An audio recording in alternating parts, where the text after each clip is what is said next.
নমস্কার, আপনারা দেখছেন বাংলা এমজি নিউজ। আপনাদের সঙ্গে আমি সুষমা। আজকে বিশেষ বিশেষ খবর হলো, ভালো করে শুনবেন যাতে মানুষ জানতে পারে। আমরা কন্টেইনমেন্ট জোনকে তিনটে ভাগে ভাগ করেছি। আগে যেমন কন্টেইনমেন্ট জোন বলতে গেলে পুরো একটা বিরাট এরিয়া নিয়ে করা হতো, তাহলে অনেক জায়গায় পুরো বন্ধ থাকতো। এখন সেটা না করে আমরা কি করছি, আমরা কন্টেইনমেন্ট জোনটাকে বুথ ওয়াইজ এবং ওয়ার্ড ওয়াইজে তিনটে ভাগে ভাগ করেছি। একটা হচ্ছে এর যেটা হচ্ছে অ্যাফেক্টেড জোন, যেখানে করোনা সংক্রমণ হতে পারে বা হয়েছে। এ হচ্ছে অ্যাফেক্টেড জোন। বি হচ্ছে বাফার জোন, পাশাপাশি নজর রাখা, সেখানেও কিছু কিছু চলবে। সি হচ্ছে ক্লিন জোন। অর্থাৎ এখন ম্যাক্সিমাম জিনিসটা সীমাবদ্ধ থাকবে কন্টেনমেন্ট এর মধ্যে। বিটি অনেকটাই খোলা থাকবে, শীত পুরোটাই খোলা থাকবে। আমরা এটা আপনাদের কাছে আমার ক্লিয়ার হয়েছে। আমরা 21 তারিখের দুদিন টাইম নিচ্ছি এই কারণে, কারণ আমরা ওয়েট করছিলাম সেন্ট্রাল গভর্নমেন্টের ইন্সপেকশনটা দেখার জন্য। 21 তারিখে আমরা বলছি যে বড় দোকানগুলো সব খুলে যাবে, একমাত্র কন্টেনমেন্ট অ্যাফেক্টেড জোন ছাড়া সব বড় দোকানগুলো 21 তারিখে খুলে যাবে। আর 27 তারিখ পর্যন্ত টাইম দেওয়া হয়েছে কলকাতা পুলিশ কমিশনার, মেয়র পরিষদে যেটা Firhad Hakim, PG, APG law and order, home secretary এবং মিউনিসিপ্যালিটি সেক্রেটারি, এদের নিয়ে একটা কমিটি হবে, মিটিং হবে। তারা ঠিক করবে অল্টারনেটিভ ডে করে যদি হকার্স মার্কেটগুলো আমরা খুলতে পারি, মানে একদিন একজন ঘুরবে, একটা করে নাম্বারিং দেওয়া হবে। জোর যেদিন থাকবে একদিন ঘুরবে, আর বিজোর যেদিন থাকবে আরেকজন ঘুরবে। তাহলে কি হবে, সোশ্যাল ডিস্টেন্সিংটা আমরা মেনটেন করতে পারবো। এটা করতে কয়েকদিন টাইম লাগবে, তাই ওগুলো খুলবে কিন্তু 27 তারিখ থেকে। বড় দোকানগুলো খুলে যাবে সব 21 তারিখ থেকে, বড় মাঝারি ছোট। আর হকার যেগুলো হকারদের মার্কেট আছে বা হকারসরা যেখানে বসে, সেখানে পুলিশ আর কলকাতা কর্পোরেশন, হাওড়া কর্পোরেশন এগুলো কথাবার্তা বলে একটা প্ল্যান এরা ঠিক করবে মার্কেট কমিটিগুলোকে দিয়ে। সেই জন্য 6টা দিন বেশি টাইম নেওয়া হলো, যাতে একটা সংখ্যা দিতে পারে। কারণ যেহেতু পাশাপাশি হকার্স যে এগুলো দোকানগুলো পাশাপাশি একেবারে গায়ে গায়ে, সেহেতু একটাকে বাদ দিয়ে একদিন এ খুললো একদিন বি খুললো, তাহলে কি হবে, একটু অন্তত সোশ্যাল ডিস্টেন্সিং মেনটেন করা যাবে। যেহেতু করোনাটাকেও একেবারে মানে নেগলেক্ট করার দরকার নেই, করোনাটাকেও সিরিয়াসলি নিতে হবে, কিন্তু লোকের উপর যে জীবিকা, যেটা জীবন জীবিকা, সেটাকেও চালু রাখতে হবে। এবং সেক্ষেত্রে স্যানিটাইজেশন, সোশ্যাল স্যানিটাইজেশন করে, সোশ্যালি ডিস্টেন্সিং মেনটেন করে, কোভিড-19 এর ফুল প্রোটেকশন নিয়ে মাস্ক কম্পালসারি, দোকানে গ্লাভস কম্পালসারি, এবং সব মার্কেটে স্যানিটাইজেশন করতে হবে। করে তবে অল্টারনেট ডেতে হকার্সরা দোকান খুলতে পারবে, ফুটপাতের নিচে নয়, ফুটপাতের ওপর পর্যন্ত যারা আছে। এটা 27 তারিখ থেকে খুলবে। তার আগে পুলিশ কমিশনার এবং যে কমিটি করে দেওয়া হয়েছে, সেই কমিটি বসে একটা করে পাস ইউজ করবে, একটা জোর সংখ্যা, একটা বিজোড় সংখ্যা। জোর সংখ্যা কার নামে, বিজোড় সংখ্যা কার নামে, হকার্স কমিটিগুলোকেও ডেকে নেবে। তাহলে কি হবে, কর্পোরেশনের নিশ্চয়ই একটা রেকর্ড আছে, পুলিশের কাছে একটা রেকর্ড আছে, তাহলে আমরা বুঝতে পারবো কোন দোকানটা কার। এবং নাম্বারিং করে দেবো 1 2 3 4 5 করে। জোরগুলো হবে, বেজোরগুলো হবে না, আবার পরের দিন বেজোরগুলো হবে, জোরগুলো হবে। এটা একটা মানে বের পরিসরে কষ্ট করে। ইন্ডাস্ট্রি, প্রাইভেট হোক বা গভর্নমেন্ট হোক, 50% চলবে এখন, আপ টু 30%। প্রাইভেট দোকানগুলো, এই প্রাইভেট অফিসগুলো 50%। অর্থাৎ এভরি অল্টারনেটিভ ডে। এমনকি যেখানে প্রাইভেট অফিস কিছু মলের ভিতরেও আছে, অফিস পারপাসে, সেটা করবে, নট মল, কিন্তু অফিস করবে। হোটেল আমরা খুলতে বলছি সোশ্যাল ডিস্টেন্সিং মেনটেন করে, কারণ হোটেলে কিন্তু আলাদা আলাদা ঘরে থাকে, সুতরাং সোশ্যাল ডিস্টেন্সিংটা মেনটেন হয়। রেস্টুরেন্ট এখনই খুলবে না। ইন্টার ডিস্ট্রিক্ট বাস আমরা চালু করবো 21 তারিখ থেকে। এবং গভর্নমেন্টের যত বাস আছে গভর্নমেন্ট চালু করবে। আমি প্রাইভেট যারা আছে তাদেরও অনুরোধ করবো সোশ্যাল ডিস্টেন্সিং মেনটেন করে যদি চালাতে পারেন প্লিজ চালান দয়া করে। এই সময়টা মানুষকে হেল্প করা আমাদের সবচেয়ে বড় কাজ। যা হচ্ছে সেটাই ভালোভাবে হোক না, এটাকে ভালোভাবে নিতে হবে মানুষের সেবার কাজে। অটো 2 জন করে নেবে, সেটাও 27 তারিখ থেকে, এটা পুলিশ একটা মিটিং করে নেবে অটো ইউনিয়নগুলোর সাথে। মানে আমি অটো রিক্সার কথা বললাম, খেলা চলবে বাট নো গ্যাদারিং। অনেক আছে কত লন টেনিস খেলে বা টেবিল টেনিস খেলে বা বল খেলে বা নানা রকম আছে যেগুলো 4-5 জন সোশ্যালি ডিস্টেন্সিং মেনটেন করেও হয়। সুতরাং সেই সময়টিকে যদি উইদাউট পাবলিক কেউ যদি করতে চায় করবে। আর আগে সোশ্যাল ডিস্টেন্সিং করে 7 জন অ্যালাউড ছিল, ওটা আমরা এখন 15 জন করলাম। বিয়ে বাড়ি থেকে শুরু করে মৃতদেহ নানা রকম ব্যাপার আছে, এটা করা হচ্ছে।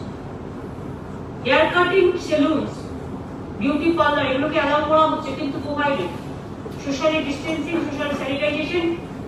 এবং একটা কথা বারবার বলি, নাপিত বন্ধুরা বা যারা চুল কাটে বা নানা রকম কাজ করে, যে ইকুইপমেন্টসটা ধরুন যে ইনস্ট্রুমেন্টটা আপনি ইউজ করছেন।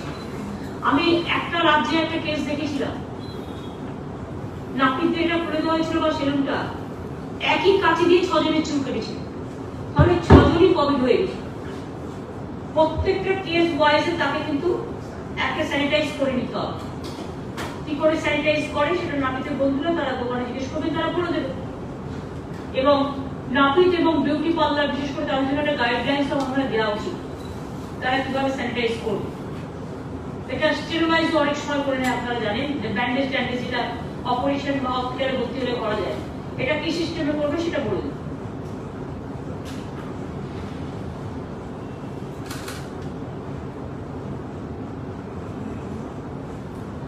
সেন্ট্রাল গভর্নমেন্ট বলছে কারফিউ, অল ইন্ডাস্ট্রি কিন্তু 50% গভর্নমেন্টের সাথে চালু হয়ে গেল অল্টারনেটিভ ডে।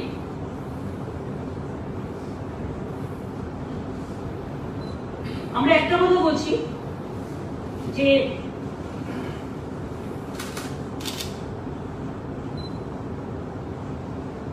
সেন্ট্রাল গভর্নমেন্টের ইনস্ট্রাকশন আমি দেখেছি, ওরা বলেছে কারফিউ চলবে সকাল সন্ধ্যে 7টা থেকে সকাল 7টা।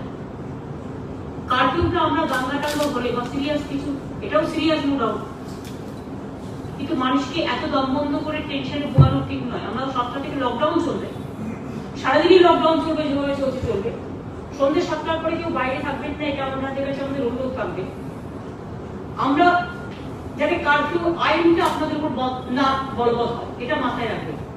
আমরা অফিসিয়ালি কারফিউ ডিক্লেয়ার করছি না, কিন্তু লকডাউন চলবে। কাজে সন্ধ্যে 7টার পরে কেউ বেরোলে বা জমায়েত করলে সেখানে কিন্তু পুলিশ অ্যাকশন নেবে।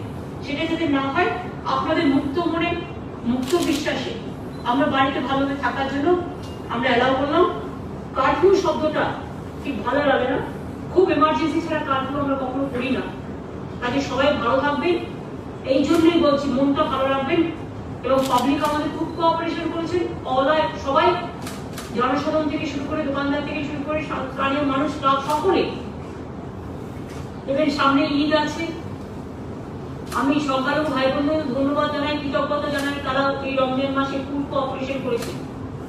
ঈদের সময় প্লিজ দয়া করে করবেন, এবারটা তো জানেন লকডাউন করে দিয়েছে। কাজে আমাদের ইচ্ছে থাকলেও আমরা ঘরে যেভাবে প্রে করি আমরা সেভাবেই করবো। কোনো অ্যাসেম্বলি যেহেতু বারণ করে দিয়েছে সেন্ট্রাল থেকে, লকডাউনে চালিয়ে দিয়েছে, আমি কারফিউ না করেও আপনাদের বলছি যাতে কোনো সম্প্রদায়কে নিয়ে কেউ রাজনীতি করতে না পারে। আসুন আমাদের দায়বদ্ধতা আমরাই পালন করি, যেভাবে আপনারা করছেন। আপনাদের অনেক অনেক ধন্যবাদ। দেখুন, পয়লা বৈশাখ আমরা করতে পারি, রমজান মাসও আপনারা বাড়িতে বসে করছেন, ঈদও হয়তো আপনাদের বাড়ির মধ্যে করতে হবে।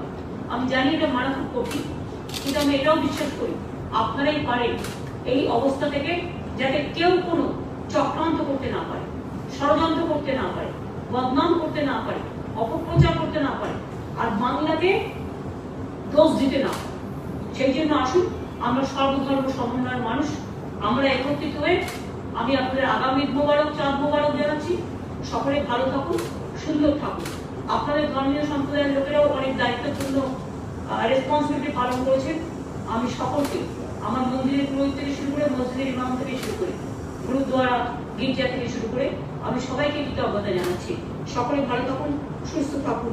আগামী দিন যাতে এই কয়েকটা দিন কষ্ট করলে যাতে ভালো হয়, তার কারণ হচ্ছে দেখতে পাচ্ছেন আমাদের অনেক লোক বাইরে থেকেও আসছে। আজকে প্রায় বাংলাদেশ থেকে ফ্লাইটে 160 জন এসছে, সত্য সত্য তাদের কোয়ারেন্টাইন করে রাখা হয়েছে। এর মধ্যে জেনে রাখুন বাংলায় প্রায় 2 লক্ষ লোক বাসে ট্রেনে তার উপরে এসে গেছে, 2.5 লক্ষ 3 লক্ষ লোক ইতিমধ্যে। ট্রেনও এসেছে, বাসও এসেছে প্রচুর। আমি বিভিন্ন রাজনৈতিক দলগুলোকে বলবো কোঅপারেট করুন, এটা রাজনীতি করার সময় নয়। কেউ কেউ ভাবছেন সস্তা রাজনীতি করার জন্য একে ওকে তাকে উস্কান, দয়া করে উস্কাবেন না, কারণ ওটা উস্কাতে গেলে কিন্তু কোভিড-19টাকে করোনাটাকে উস্কাতে হবে।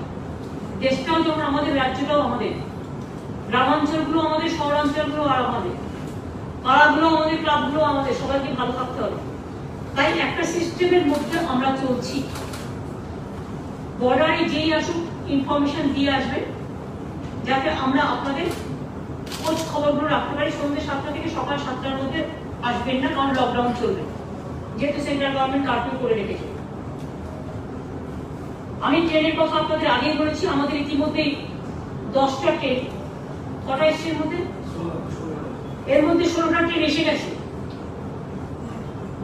এর মধ্যে 16টা ট্রেন আমাদের এসে গেছে। এখন কিন্তু আগে 1200 ছিল, এখন কিন্তু 1600-1800 হয়ে গেছে প্যাসেঞ্জার, কয়েক হাজার ঢুকে গেছে। বাসে ট্রেনে সবকিছু মিলে প্রায় 2.5-3 লাখ ঢুকে গেছে। এখন ট্রেনে আসলে তাহলে তোমার বাড়ি তার জেলায় পৌঁছতে হচ্ছে, তাকে একটা হেলথ স্ক্রিনিং করতে হচ্ছে, তাকে মনিটরিং করতে হচ্ছে। কতগুলো আপনারা জানেন জায়গা খুব ভালনারেবল হয়ে গেছে। দিল্লি বলুন, চেন্নাই বলুন, মহারাষ্ট্র বলুন, গুজরাট বলুন, ইউপি বলুন, হরিয়ানা বলুন, ইন্দোর বলুন, এরা সবাই যখন এসব জায়গা থেকে আসছে, একটাও বেচারারা খুব মানে কাউকে ঠিক মতো দেখেনি। আমাদের এখানে বলতে পারেন একটাও কমপ্লেন নেই, আমরা সবাইকে সাধ্য করতে চেষ্টা করেছি, ভাবিনি আমার বা ওদের, আমরা সবাইকে মনে করি দেশের নাগরিক।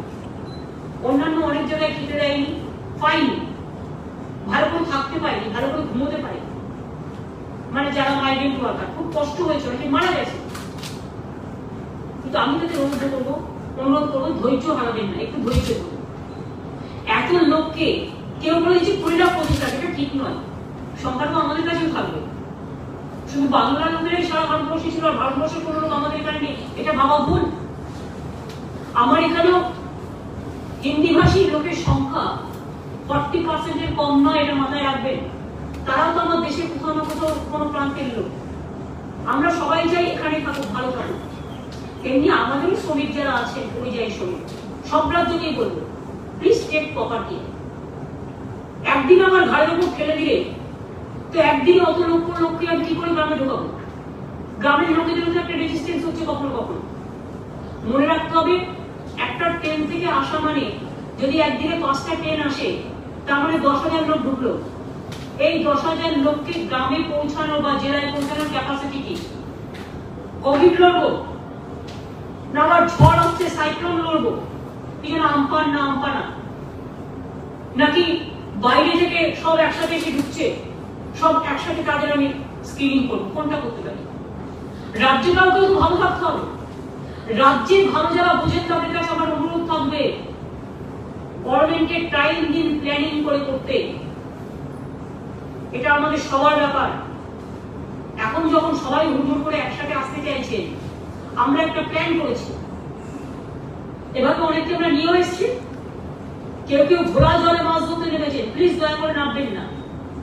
আমাদের দায়বদ্ধতা আছে, দায়িত্ব আছে, যেহেতু আমরা ক্ষমতায় আছে। আপনাদের ক্ষমতায় নেই বলে আপনাদের কোনো দায়বদ্ধতা মানছেন না, যা তা বলে দিচ্ছে।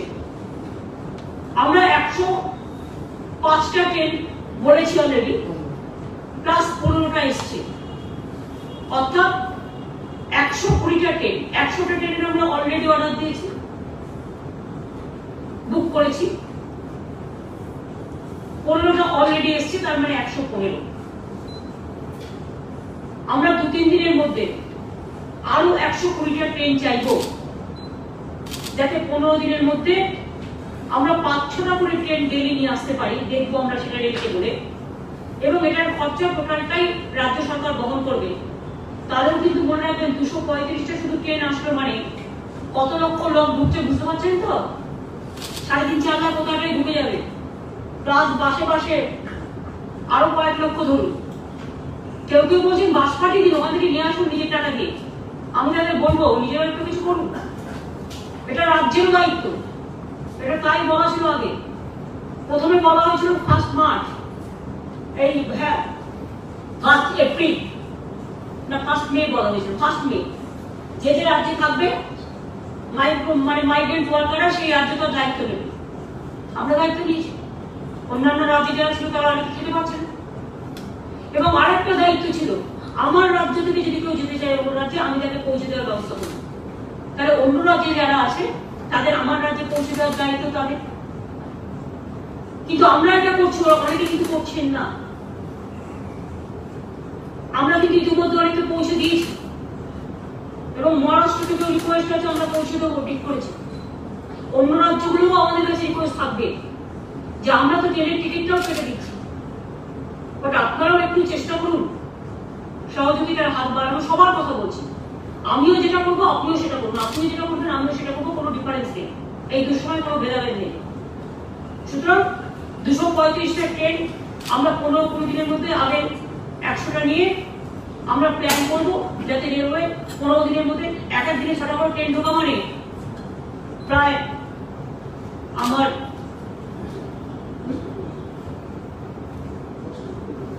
10টা করে ঢুকলেও তো সেখানে অনেক গ্রাম, তো আমি আমার 25-30 হাজার করে রোজ ঢুকবে শুধু ট্রেনে, বাসটা ছেড়ে হেঁটে ছেড়ে দিই। সুতরাং 15 দিনের মধ্যে এটা আমরা প্ল্যান করে নিয়েছি। রেগুলার আমরা 10টা করে ট্রেন ঢোকাবো, তারপর তাকে গাড়িতে পৌঁছতে হবে। তারপরে সেই জেলায় গুলো ঢুকবে, ওই রাজনৈতিক বন্ধুরা যারা বড় বড় কথা বলছেন একবার ভেবে দেখেছেন? সেই জেলাগুলো সবাই যাতে ভালো থাকে সেখানে তো টেক কেয়ার করতে হবে। নাকি আমি যদি হাজার হাজার করোনা ঢুকিয়ে দিই তাহলে মানুষ আমায় ক্ষমা করবে? আমার তো কোনো আপত্তি নেই, সবাই আসুক, করোনা ছাড়া সুস্থ হয়ে সবাই আসুক, আমাদের যা যা সহযোগিতা করার আমরা সব করবো। কিন্তু কোনো কোনো রাজনৈতিক দল হঠাৎ এই সময় ঘোড়া জলে মাছ ধরতে নেমে বড় বড় ভাষণ দিচ্ছে, টিটকিরি করছে, লোককে প্ররোচনা দিচ্ছে, উত্তেজনা ছড়াচ্ছে। তারা যখন পাওয়ারে ছিলেন তারা কি কি করেছিলেন আমার জানতে হবে। 2 হচ্ছে সেন্ট্রাল গভর্নমেন্টও যারা আছে বড় বড় ভাষণ দিচ্ছে, লজ্জা করে না? আজকে মাইগ্রেন্ট ওয়ার্কারদের কাছ থেকে টাকা নিচ্ছে। আগে একটা ট্রেন প্রতি 10 লাখ নিয়ে 6.5 লাখ নিতেন, 7.5 লাখ, এখন আবার সেটাকে 10 লাখ করে দিয়েছেন। ঠিক আছে, সে আমরা সামনে নেব, যতটা দায়িত্ব নিয়েছি ততটা করবো। আর এটাই আমরা ট্রান্সপারেন্সি মেনটেন করি। বাদ বাকি যারা থাকবে আস্তে আস্তে পরে দেখবো।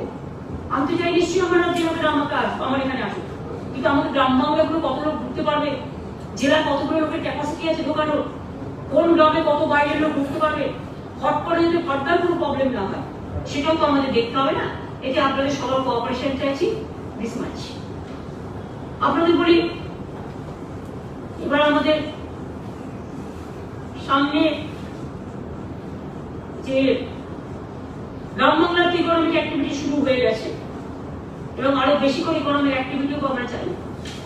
কলকারখানাও বড় হয়েছে এবং 50% অ্যালাউ করা হয়েছে, এবং এসেন্সিয়াল কমোডিটিস তো অন্য সময়ও চলবে। এসেন্সিয়াল কমোডিটিস আপনারা জানেন, পেরিসেবল গুডস বা ফুডস বা এসেন্সিয়াল কমোডিটি, সেটার জন্য কোনো টাইম নেই। আর সাথে সাথে এই যে একটা আমপান আসছে, একটা দুর্যোগ, কিছুদিন আগে বুলবুল হয়ে গেল, সুতরাং রোজই আমাদের ঘাড়ের ওপর কোভিড নিঃশ্বাস ফেলছে, ওদিকে আমপান নিঃশ্বাস ফেলছে, ওদিকে বাইরে থেকে প্রচুর লোকের যাতায়াত, তার মধ্যে অনেক সিস্টারকে নিয়ে চলে গেছে শুনছি প্রাইভেট হসপিটালে। আর এই প্রাইভেট হসপিটালও আমার রাজ্যের হসপিটাল। একটা নার্স তৈরি করতে 2 বছর 2.5 বছর টাইম লাগে, একটা ডাক্তার তৈরি করতে 4-5 বছর টাইম লাগে, একটা টেকনিশিয়ান তৈরি করতে ট্রেনিং নিতে টাইম লাগে, ল্যাবরেটরি তৈরি করতে টাইম লাগে, যারা সারাক্ষণ কাজ করে। সুতরাং আমরা একটা দেখতে পাচ্ছি যে প্রায় অনেক নার্সকে নিয়ে চলে যাওয়া হয়েছে এই সময়। আমি রাজীব বসিরা চিফ সেক্রেটারিকে বলেছি, দরকার হলে যাদের ওখান থেকে নার্স নেওয়া হচ্ছে তাদের সাথে কথা বলবো, অন্তত প্রাইমারি কাজগুলো করতে পারে এরকম যদি তারা নিতে পারে কিছু লোকাল লোকে, অন্তত মেল নার্সও অ্যালাউ করে দেওয়া হয়েছে, লোকাল ছেলে মেয়েরা যারা অন্তত 7 দিনের শর্ট ট্রেনিংয়ে সার্জিক্যাল দিকে যাবে না, কিন্তু অ্যাটলিস্ট স্যালাইনটা দিতে পারে, এটা যা কাজটা শিখিয়ে দেওয়া, অক্সিজেনটা দিতে পারে, ভেন্টিলেটর পারবে না এখন, অক্সিজেনটা দিয়ে দেওয়া ঠিক আছে, ডাইটা শুধু হবে না দেখে নিতে হবে কতগুলো সিস্টেম আছে, ধরুন ওষুধটা দেওয়া দেখে, প্রেসক্রিপশন দেখে, ধরুন টাইম টু টাইম তার টেম্পারেচারটা মাপা, এই যে কতগুলো ছোটখাটো কাজও আছে, কিন্তু এটা সিস্টাররাই করে, সিস্টাররা ছাড়া হয় না। যাদের হাতে কিছুই নেই তারা অন্তত 7 দিনের টাইম নিয়ে তারা একটা ট্রেনিং দিয়ে তারা কিছু মেল, এদের নার্স বলা যাবে না, বাট মেল হেল্পার বা মেয়েরা যারা মহিলা হেল্পার, এইভাবে করে তারা একটা যদি ভাবে, আমার মনে হয় তাকে আমাদের কোনো অসুবিধা নেই। দেখতে হবে যারা সার্জারিতে কাজ করবে বা অন্যান্য জায়গায় সিরিয়াস, সেটা ট্রেন হতে হবে। আর যারা এই ছোট ছোট কাজগুলো করবে সেটা দেখিয়ে দিলে আমার মনে হয় এটা তারা পারবে করতে। ইভেন সাথে সাথে একটা মোবাইল অ্যাপ করবো যে তাদের কি কি কাজ করা উচিত না উচিত সেটাও তাদের একটা ভিডিওতে করবো, যাতে অসুবিধা হলে সে সেটা দেখে নেবে বা সিনিয়রকে জিজ্ঞেস করে দেবে। এই এমার্জেন্সি সিচুয়েশনে, এমার্জেন্সি লাইফ, যেহেতু 300 350 আমি শুনছি চলে গেছে নার্স বাই, কাজ করবে কি করে হসপিটালগুলো? বেলভিউ তো আমরা কাজ করাচ্ছি, আমরা কাজ করাচ্ছি, আমরা সরকার থেকে নিয়েছি, আমরা টাকা দিচ্ছি এর জন্য, দিশানু আমরা নিয়েছি। সুতরাং ইভেন কেপিসি মেডিকেল কলেজে আমরা নিতে যাচ্ছি, কাল থেকে শুরু হয়ে যাবে সম্ভবত। সুতরাং এই নার্সিংহোমগুলো প্রাইভেট বলেই, প্রাইভেট শুধু বললে চলবে না, এরা আমাদের সাথে কাজ করছে আগে কাজে কাজ নেই। সুতরাং তাদের সমস্যাটাও সমাধান করার আমাদের সবাইকে দেখতে হবে। আমরা এবং নার্স, টেকনিশিয়ান, হেলথ ওয়ার্কার যত বাকি ছিল এখানে তাদের আমি নিয়ে এসেছি। আরেকটা আছে, অনেকে ধরুন রিটায়ার করেছে, আমাদের গভর্নমেন্টে যেমন আমরা নিয়ে নিয়েছি, এরকম মনে করুন যদি এখন কেউ নার্সের কাজ করতে বা টেকনিশিয়ানের কাজ করতে হয়তো রিটায়ার করে চলে গেছে, কিন্তু এখন ফ্রি আছে, তারাও যদি অ্যাপিল করেন, তাদের তো একটা ট্রেনিং দেওয়া আছে, দেয়ার এক্সপিরিয়েন্স, তারা এটা অ্যাপিল করতে পারে এবং তাদের প্রাইভেটও নিতে পারে, গভর্নমেন্টও নিতে পারে, যেখানে আমার সুযোগ আছে। কাজটা মোট কথা সবাইকে নিয়েই করতে হবে। এই পর্যন্ত আজকে আমার বলার ছিল। আর একটা কথা বলি যে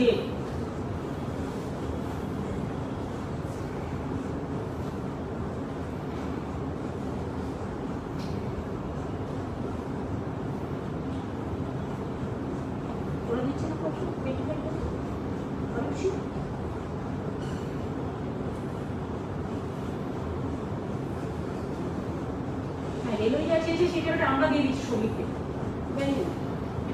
আমি কাজ করছি। এবার আপনাদের বলি, মাইগ্রেন্ট ওয়ার্কারদের যাদের আমরা নিয়ে আসছি তাদের টোটাল ফ্যাক্টটাই আমরা দিয়ে দিচ্ছি, যাতে মাইগ্রেন্ট ওয়ার্কারদের কাছে না নেওয়া হয়। আর আপনারা কালকে আমাকে অনেকে জিজ্ঞেস করেছিলেন যে এত 4 দিন ধরে এত বিবৃতি হলো। আমি আগে মানুষকে বলবো, সাধারণ মানুষকে, নিজের কেয়ার প্লিজ নিজে নিন। আমি রিল্যাক্সেশন পেয়ে গেছি বলেই আমি পাশাপাশি দাঁড়াবো, এটা দয়া করে করবেন না, হাত জোর করুন। মনে রাখবেন মাস্ক পরতে, এখন বলবেন আপনাদের কাছে বসে সবাই মাস্ক পরে আছে বলে আমি তাই কথা বলছি বলে আমি একটু খুললাম, কিন্তু কথা বললেও আমি কিন্তু পরে ওটা করতে পারি, কোনো অসুবিধা নেই। দেখুন আমি কথা বললেও করতে পারছি, কোনো অসুবিধা নেই, এটা অভ্যাস করতে হবে। মাস্ক পরা মানে হচ্ছে one must respect the other, একজন আরেকজনকে রেসপেক্ট দেওয়ার জন্য এই মাস্কটা পরা উচিত। কারণ আমি যখন মাস্কটা পরলাম, আমি আমার নাক মুখটাকে আমি যেমন প্রোটেক্ট করলাম, আমার পাশে যারা আছে তারা আমার প্রোটেক্টেড হলো। 2 হচ্ছে গ্লাভস, জিনিসপত্র যারা বিক্রি করে এটা ওটা সেটা চুপছে, এই ক্ষেত্রে গ্লাভসটা পরা উচিত। তার কারণ হাতে হাতে যাতে টাচ হয়ে কিছু না আসে। আর গ্লাভস পরলেও কিন্তু যদি ধুয়ে দেওয়া গ্লাভস পরা যায় সবচেয়ে ভালো হয়। কিছু আছে গ্লাভস পে অ্যান্ড ইউজ, যেটা হচ্ছে ইউজ অ্যান্ড থ্রো, ওটা ধরুন রোজ কিনলেন, রোজ ফেলে দিলেন, সেটা আলাদা। কিন্তু কিছু গ্লাভস আছে যেগুলো কটনের আমরা তৈরি করতে পারি, যেটা রেগুলারে করতে হবে। কারণ করোনা ডিজিজটা এমন যে আপনি একসাথে 6 ঘন্টা পরে একটা পরে থাকার পরে ওটা যদি আপনি কেচে না দেন, স্যানিটাইজ না করেন, কোথাও কোনো ক্ষেত্রে প্রবলেম হতে পারে। আমাকে ভুল বুঝবেন না সাধারণ মানুষ, আমি যেহেতু শুনেছি আমি কিছু শুনলে বলে দিই আপনাদের। এটা আমার এক্সপার্টদের কাছে শোনা নয় বা কোনো অফিসারদের কাছে শোনা নয়, আমি কিছু কাগজপত্র ঘেটে যা পেয়েছি। কেউ কেউ বলছেন, আমি গৃহস্থলীদের জন্য বলছি, কেউ কেউ বলছেন ধরুন আমরা বাজার করলাম, সেই বাজারের ব্যাগটা এনে আমি রাখলাম, রেখে সেই ব্যাগ থেকে আমি মাছ বের করলাম বা ফল বের করলাম বা তরকারি বের করলাম, পরে সঙ্গে সঙ্গে রান্না করে দিলাম। এটা সবাই বলছে অনেকেই, যে বাজার করে আসার পরে ওটা আলাদা রেখে দিন ব্যাগটা কোনো খোলা জায়গায় বা খালি জায়গায়, 6 ঘন্টা পরে ওই মাছটা বা ফলটা বা সবজিটা ভালো করে ধুয়ে দিন। কেন বলছে? কারণ যদি কোথাও জীবাণু থাকেও 6 ঘন্টার মধ্যে এটা নষ্ট হয়ে যাওয়ার সম্ভাবনা আছে। 6 ঘন্টা পরে যখন আপনি রান্নাটা করলেন, আপনি একটু উষ্ণ গরম জল ভালো করে গরম জল ফুটিয়ে নিন, ফল টল তাতে হবে না, উষ্ণ গরম জল একটু ভিজিয়ে নিন, চোপড়া টোপড়া যেগুলোতে আছে অ্যাটলিস্ট ছাড়ানোর জন্য। এইরকম কিছু নিয়ম কানুন আছে যেটা নিজেকে নিজে কেয়ার করতে হবে। নিজেকে যদি আমরা নিজে কেয়ার না করি তাহলে শুধু লকডাউন দিয়ে কিছু হবে, নোটবন্দি, ঘরবন্দি, দমবন্দি সব কিন্তু কোনো কাজে লাগবে না। অনেক জায়গায় আমি দেখতে পাচ্ছি দোকান খুলে দিল, একসাথে গিয়ে ভিড় করে ফেলছে। এটা দয়া করে করবেন না। আজকে আপনার একটা পরস্পর একজন বাজার করতে গেছে, তার ছোঁয়ায় আপনার করোনা হয়ে গেল, আপনার পুরো ফ্যামিলি হয়ে গেল। আপনাকে দেখতে হবে তাতে আপনি টাইম 2 মিনিট টাইম না লাগুক, তাকে যদি আপনি একটু দূরে দাঁড়াতে পারেন, তার শ্বাস প্রশ্বাস, তার টাচ যদি আপনার না লাগে, সেটা আপনার পরিবার বাঁচবে, আপনিও বাঁচবেন, এবং আপনি করোনা থেকে বাঁচাবার জন্য এই দায়িত্বটা দয়া করে গ্রহণ করুন। ঘরের মা বোনেদেরও বলবো, আপনারা খুব ইম্পর্টেন্ট রোল পালন করছেন। আপনারা বাচ্চাদের খেতে দিচ্ছেন, আপনারা রান্না করছেন, আপনারা অফিসে কাজ করছেন, আপনারা ঘরে এটা ওটা সেটা ছুটছেন। অনেক সময় দেখুন, আমি যে এখানে মিটিং করছি, আমার খেয়াল নেই হাতটা অনেকবার টাচ করে দিয়েছি, আমরা এরকম করে বসে অনেক সময়, অর্থাৎ আমার কমিটি কি ঢুকলো আমি দেখলাম না, হাতটায় কি ঢুকলো আমি দেখলাম না। একটা চেয়ারে আমি বসলাম, তারপর সে আর চেয়ারটা থেকে আমি চলে গেলাম, আরেকজনকে বসতে দিলাম। সেই চেয়ারটা যদি আমি স্যানিটাইজ করে না নিই, এটা তো হতে পারে কিন্তু একজন বাইরে থেকে করোনা নিয়ে এসছে, আমি সেটা পরিষ্কার না করার পরে ওইটা তো হয়ে গেল। যেমন আমি নাপিতদের জন্য বলছি, নাপিত বন্ধুকে বা বিউটি পার্লার থেকে শুরু করে দোকানদার থেকে শুরু করে আমি সবাইকে বলবো, সব দোকানে খুলে যাবে প্রায়। সুতরাং আপনাদের কাছে আমার একটাই বলা থাকছে, ধরুন আমি একটা নাপিত, ধরুন চুল কাটছে কাছে দিয়ে, নরম দিয়ে নখ কাটছে, যা যা আছে সব ইনস্ট্রুমেন্ট, সেটা কিন্তু একজনেরটা যেই হয়ে গেল, ওইটা কিন্তু আর একজনকে ইউজ করা যাবে না। একজনকে ইউজ করার পরে ওটাকে আপনি স্যানিটাইজ করে নিন, স্টেরিলাইজ করে নিন, তা নাহলে কিন্তু ওইটা নিয়ে কিন্তু রোগ ছড়াবে, তখন কিন্তু আপনারও প্রবলেম হবে, আপনার দোকানটাও বন্ধ হয়ে যাবে। এবারে আপনার দোকান যদি বন্ধ না হয়, সবাই যদি ভালো থাকে, সেদিকটা লক্ষ্য রাখতে হবে।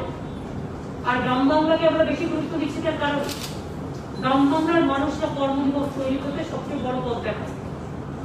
ভালো করে কাজ করুন, এবং লোকাল না পেলে যারা বাইরে থেকে আসতে পারলে কাজে লাগান। 100 দিনের কাজে আমার কোনো অসুবিধা নেই, বেশি করে কাজ করুন। আমার 3 মাসের কাজ 2 মাসে করতে, 6 মাসের কাজ 2 মাসে করতে দিয়েছি। এতটাই জব ক্রিয়েশন করার চেষ্টা করেছি আমরা। প্রচুর বাংলার আবাসন এবং রাস্তা, ইরিগেশন, এইসব প্রচুর কাজ আমরা করতে দিয়েছি। সুতরাং এগুলো মাথায় রাখতে হবে। আর একটা কথা আমি বলবো যে, কাল থেকে আপনারা অনেকে আমাকে অনেকবার চেষ্টা করেছেন ভাবার, আচ্ছা ডিসইনভেস্টমেন্ট, সরি এটা বলছি দুর্যোগ, দুর্যোগের জন্য আমরা একটা 24/7 আমাদের কাজ চলবে, এবং এটা চিফ সেক্রেটারি, হোম সেক্রেটারি নেতৃত্বে ডিজাস্টার ম্যানেজমেন্ট সবাইকে নিয়ে করবো। 24/7 থাকবে। যারা বিশেষ করে সমুদ্র কূলবর্তী অঞ্চলে থাকে বা যাদের বাড়িটা কাঁচা বাড়ি, পাকা বাড়িও একটু ভেঙে ভেঙে গেছে, অথবা মাটির বাড়ি, বা একদম সমুদ্রের জলের পাশে থাকে, ঝড়টা আমি শুনছি একটু চাপ বাড়ছে, অথবা 3-4টে দিন একটু সাবধানে থাকবেন।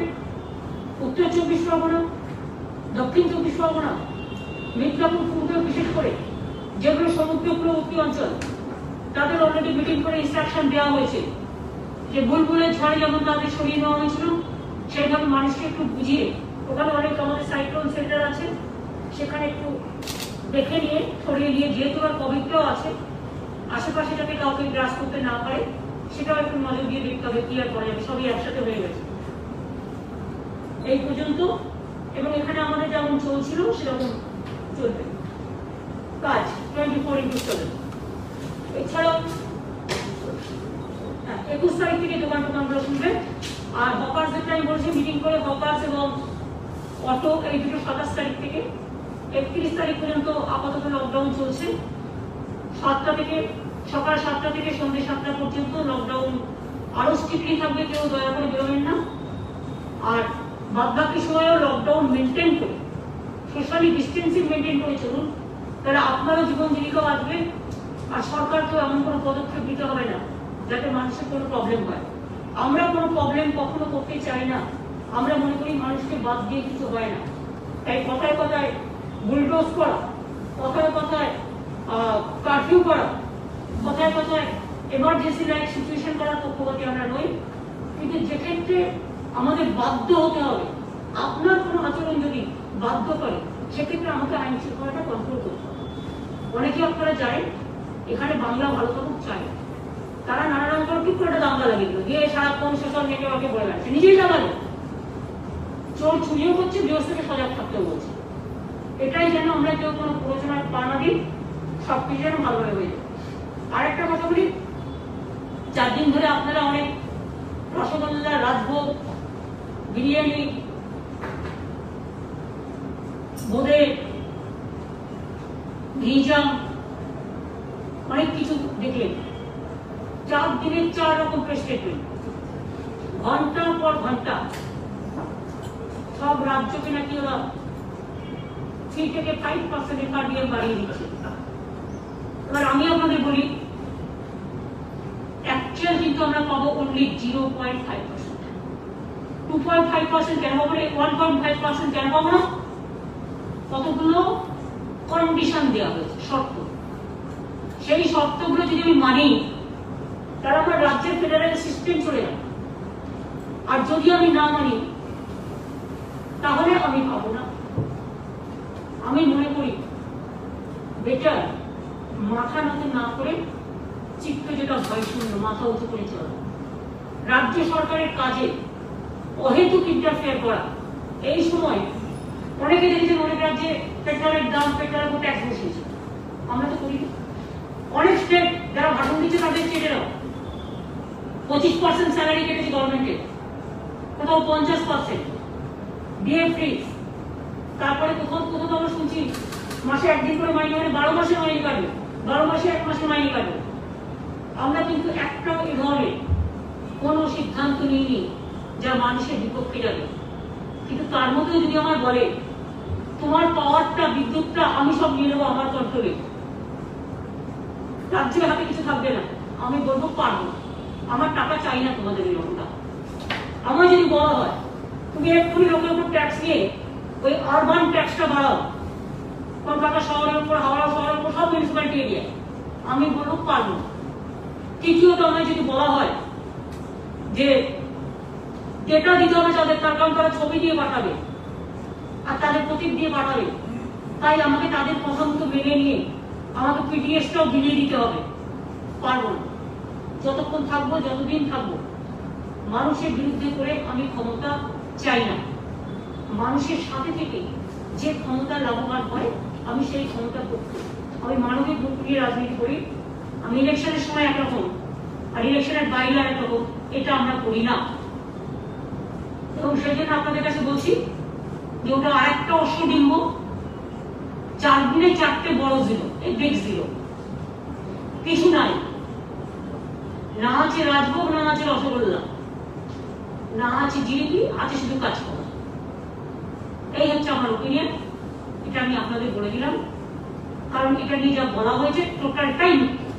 আর সবচেয়ে প্রবলেম কি আজকের দিনে প্রিন্ট মিডিয়াতে আপনারা লেখেন না সেভাবে কোনটা সত্য আর কোনটা মিথ্যে, কারণ কন্ট্রোল করা হয়।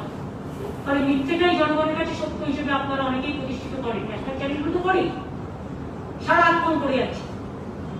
সুতরাং ন্যাশনাল পেপারে অনেকেই করে, জনগণের কথা তো কাউকে বলতে হবে নাকি, আর কোনটা অন্যায় কোনটা নয় সেটাও বলতে হবে।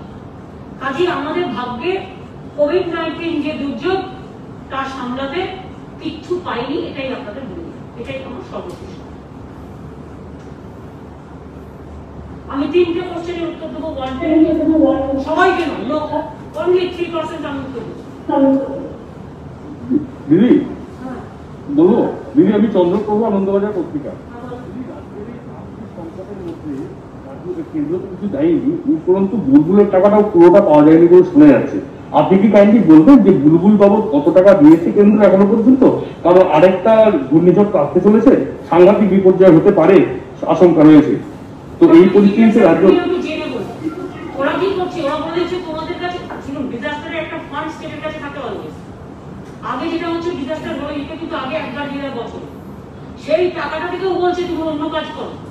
তো ডিজাস্টার হলে যাবো করতে, এই যে বলেছে মাইগ্রেন্ট ওখান থেকে দেবে, ওখান থেকে দেবে কোথেকে? একটা পারপাসে একটা টাকা আছে। ধরুন আপনি আপনার একটা ঘরে যে ঘরটা আপনি থাকেন, আপনাকে যদি বলে ওই ঘরটা ছেড়ো 6 মাসের জন্য, তো 6 মাসের জন্য আপনি কি ওটা নিজে ছেড়ে দিয়ে নিজের রাস্তায় থাকবেন, আপনার থাকতে দেবেন নাকি? হয়।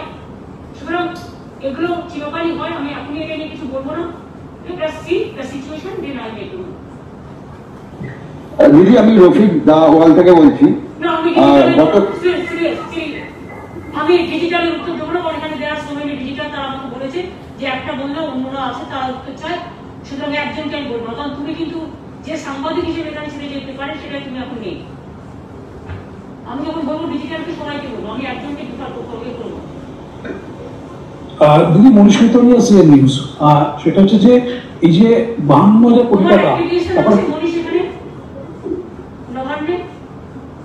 দিদি জমা আছে, সেই সময় দুজনের মনে অ্যাপ্লিকেশন নবান্নের নেই সম্ভবত, তোমরা হয় করিয়ে নিও, তাহলে ডিজিটালের জন্য করলে আমরা সবাইকে একই কেসে নিয়ে আসবো। দিদি জমা আছে, কমিটি মিটিং, দিদি কমিটি মিটিং হয়নি, জমা আছে। দিদি আমার একটা রিকোয়েস্ট, দিদি দিদি আমার একটা রিকোয়েস্ট, দিদি আমি রফিক বলছি। দিদি আপনার কাছে একটা অনুরোধ, আর সেটা হচ্ছে ডিজিটাল মিডিয়া তো এখনো পর্যন্ত কার্ড পায় না, কিন্তু গত বছর পর্যন্ত 2019 পর্যন্ত আমাদের আমি ডিসিশন নেব, আমার আইএসএ সেক্রেটারি আছে, তখন আমরা ডিসিশন নিয়ে তোমাদের জানাবো। আমি ডিসক্রিমিনেট করব না, করলে আমি সবারটাই করব। পূজা গাঙ্গুলি, বর্তমান খবরের হাউস থেকে। যদি গত সপ্তাহে প্রধানমন্ত্রী হলো, আপনি 53,000 কোটি টাকা বলেছিলেন, তার আগে চিঠি দিয়েছিলেন, 4 দিন ধরে আমরা শুনলাম ডায়লগ, কিন্তু 1 টাকাও এসছে আমাদের রাজ্যে বা কিছু জানিয়েছে? 4 দিন তো বন্ধ ছিল, আপনি বলেন। আমি বললাম তো 4 দিন ধরে আমরা দেখেছি টোটাল একটা বড় শূন্য, মানে হাফ, মানে 0.5, যেটাতে কিছু হবে না, ওইটুকু আমরা পেয়েছি। যেখানে আমাদের পাওয়ার কথা ছিল, ওরা বলেছে 3 to 5 দিচ্ছে, কোথায় সেটাই 1.5 এর মধ্যে যে কন্ডিশন দেওয়া হয়েছে, বিদ্যুৎ দপ্তর সব ওটাকে কভার করে নিয়ে নেবে, মিউনিসিপ্যালিটিতে সব জিনিসের দাম বাড়াতে হবে, আরো কিছু কিছু আছে, পিডিএস ওদের হাতে চলে যাবে প্রায়। এইসব তো আমি মানতে পারি না ভাই, আমার রাজ্যের লোক খেতে পাবে না, আর আমি কি নিজেকে বিক্রি দিতে পারি ভাবে? তাই বললাম তো 3 to 5 যেটা আমরা বলেছিলাম বারবার, আমি নিজেই বলেছিলাম, টুইট করেছিলাম, সেটার দিকে তো বুঝলাম যে একটা একটুখানি অন্তত কনসিডার করেছি, সেটাও দেয়নি। 0.5, ক্যান ইউ ইমাজিন? দিদি দীপ্তিমান বলছিলাম কলকাতা টিভি থেকে। কিছুদিন আগে হু একটা রিপোর্ট দিয়েছে যে ভারতবর্ষের 5টি রাজ্য, মহারাষ্ট্র, গুজরাট, তামিলনাড়ু, দিল্লি ও রাজস্থান, এই রাজ্যগুলোর অবস্থা সব থেকে খারাপ, এবং যে শহরগুলোর নাম বলেছে সেখানেও পশ্চিমবাংলার বা কোনো শহরের নাম নেই। কিন্তু দেখা যাচ্ছে কেন্দ্রীয় সরকার বারবার যে দল পাঠাচ্ছে সেটা এই রাজ্যেই দল পাঠাচ্ছে, তার মানে কি এটা নিয়ে পুরো রাজনীতি করছে? কি বলবো? কখনো কখনো জানেন তো সব জানতে হয়, শুনতে হয়, বুঝতে হয়, বাট অপেক্ষা করতে হয়। নানা রকম ভাবে বাংলাকে বঞ্চনা করা, বাংলার বিরুদ্ধে অভিযোগ করা, এটা একটা মৃত্যু নৈমিত্তিক কাজ হয়ে গেছে। এবং আমি মনে করি সব রাজ্য ভালো থাকুক, বাংলাও ভালো থাকুক, যেখানে যার প্রয়োজন তাকে সেটা সাহায্য করা উচিত বলে বলি। আমি তো সলিডারিটি জানাচ্ছি সব রাজ্যের প্রতি, কিন্তু central government must give their solidarity to Bengal also.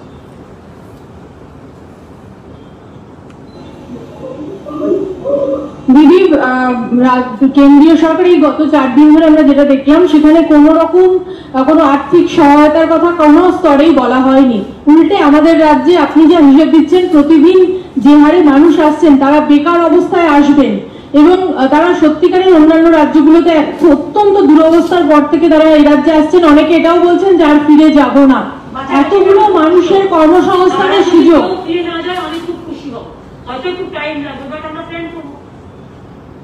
কিন্তু এতজনের জন্য কর্মসংস্থানের সুযোগ করায় সেই আপনাদের আর্থিক অবস্থায় অত্যন্ত খারাপ। আপনি বললে মুখের মতো হয়ে গেল না।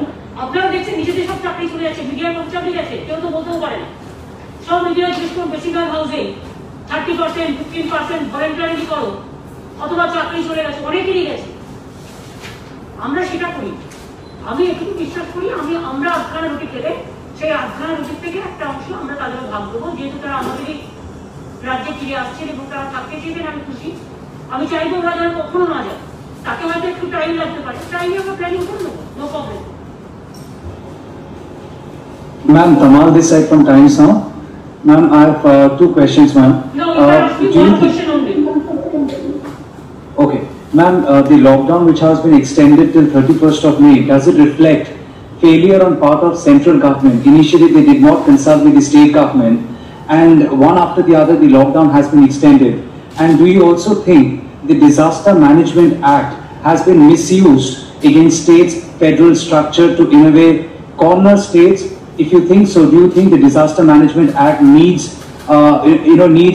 to be changed? There is a time for everything. Now they have already applied for this Disaster Management Act, and through this act, yes, they are interfering in federal structure, no doubt of it. But let us watch the situation. Then only I tell you when the situation will come. At proper time, I will give you the details to you. And lockdown, yes, we obey the guidelines of the central government, but state have their own power also, their own limitation also, their own jurisdiction also, and law and order is a state structure. So state can also implement their own activity. So we are trying our best to see that corona should not attack us politically. Ma'am, this is Shauri from ANI. Ma'am, approximately can you please tell what is the total number of people being evacuated from the coastal area due to cyclone, and total number of ILA centers being made, because this time the operation will be a bit tougher because social distancing should be maintained to put all the people into the ILA center? That in disaster, you have to see, if there is a fire, then everybody is to save their life first. That is the priority. You don't think for social distancing and all this. This is another challenge. It depends on the situation. We have already instructed all of our district magistrates and the officials to work for 24/7, and they have already started evacuation program. Now we can request the people who cannot do it possible. But we are requesting all the people who are staying in front of their Bengal to evacuate them from here to village center, flood center. Yes, the DMs are being requested. Cyclone center.